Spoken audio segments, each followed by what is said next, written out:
YCP నేతలు బరి తెగించి మాట్లాడుతున్నారని ఆరోపించారు మంత్రి కొల్లు రవీంద్ర. ఆ పార్టీ అధినేత వైఎస్ జగన్ కార్యకర్తలను కంట్రోల్ చేయలేని అసమర్థుడని మండిపడ్డారు.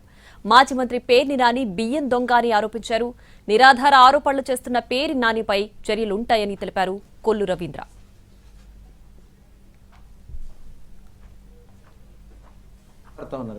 ఈ ప్రజాస్వామ్యంలో గౌరవ ముఖ్యమంత్రి గారు విలువల వల్ల వాళ్ళ రోడ్ల మీద తిరుగుతున్నారనే విషయాన్ని వాళ్ళు గుర్తుపెట్టుకోవాలి.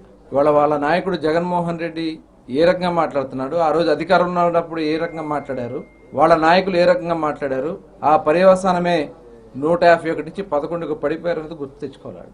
కంట్రోల్ చేయాల్సినటువంటి నాయకుడే తప్పే ఉంది, సినిమాల్లో వచ్చిన డైలాగే చెప్పారు మా వాళ్ళు అని చెప్తాడు. పనికిరాని బియ్యం దొంగ.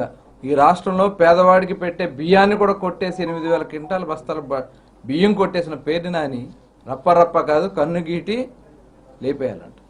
ఎక్కడ పోతా ఉంది ప్రజాస్వామ్యం?